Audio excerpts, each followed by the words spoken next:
Welcome back to Living Local, looking to catch a movie this weekend. Well, who isn't? But lucky for you, we have Mike Schultz, arts editor for The Reader, here to tell us all what's new at the Cineplex. Hey, man, how are you? Good. Yourself? I'm doing great, man. All right. Yeah, hey, so Inside Out 2. Let's start there. Well, let's start with how much money that made. Goodness 155 gracious. million, 155 million. Man. People were really looking forward to this one, and it's quite good. I was super happy. Yes, I love that. As you probably know, it is, of course, the sequel to Inside Out from 9 years ago, where our heroine, Riley, was 11 years old. Yes. Now she is 13 years old, and the dreaded puberty alarm has gone off in her brain, and all of a sudden, it is time for a whole bunch of new emotions to join, joy and anger and sadness.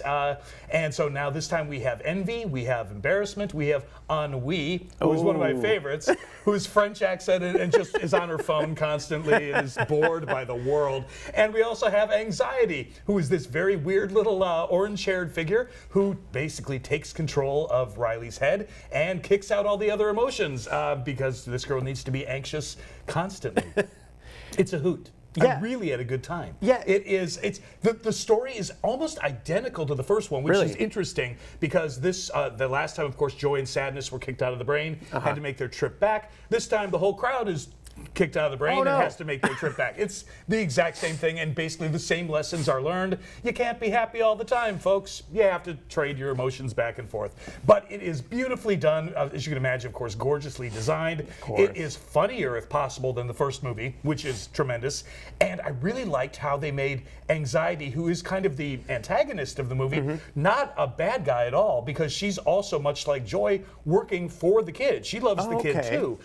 She's just going about it a little bit wrong and showing a little bit too much influence. Yeah.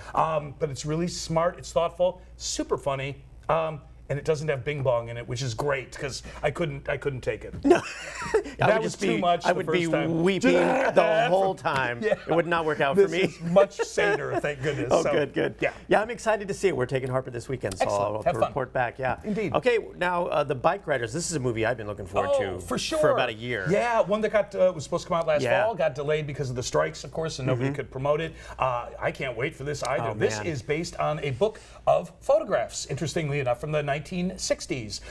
There was a photographer who kind of was following biker culture in Illinois, in the Chicago area and suburbs. And this is kind of an imagined idea of what that book could have been, what its narrative could have been, basically. So we cast Tom Hardy as the leader of a biker gang. He recruits, there he is, Mr. Austin Butler, as kind of his second in command. Jodie Comer, who's won an Emmy for Killing Eve and a Tony Award last year. It was amazing. Falls in love with Butler's character, kind of joins the gang as well.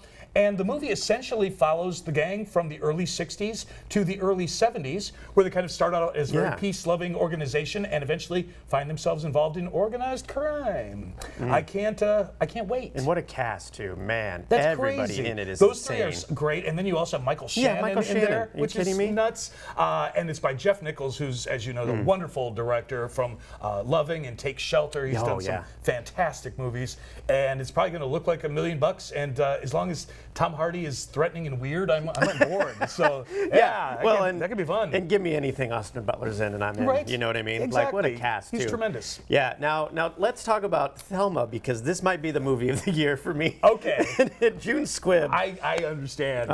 June Squibb. Man. Okay, so from what I understand, June Squibb, at age 94, is the oldest performer ever to headline a movie ever, which is great. And I'm sorry, nobody could be more deserving because it's June Squibb and she's perfect. Yeah. She plays a senior named Thelma. She has a beloved grandson, and one day she gets a phone call saying that her grandson has been in a horrible accident and she needs to send $10,000 in cash immediately to get him out of trouble. Well, look at her grandson right there. He's just fine. This is a scam perpetuated on the elderly.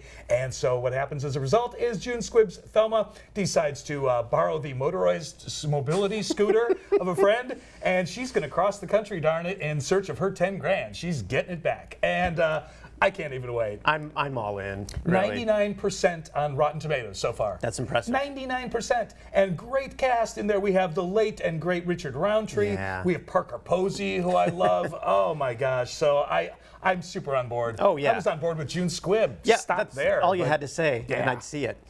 Could be fun. I can't wait. Yeah, well, hey, man, let's talk about what you, so let's see what we are. Inside Out 2, right? Yep. The Bikeriders and Thelma, what a lineup. Not a bad No, that's trio a there. great lineup. Exactly. But hey, man, thanks. A pleasure. Thanks, You got you it. can read Mike's movie reviews online at rcreader.com. We'll have all those details posted at ourquadcities.com.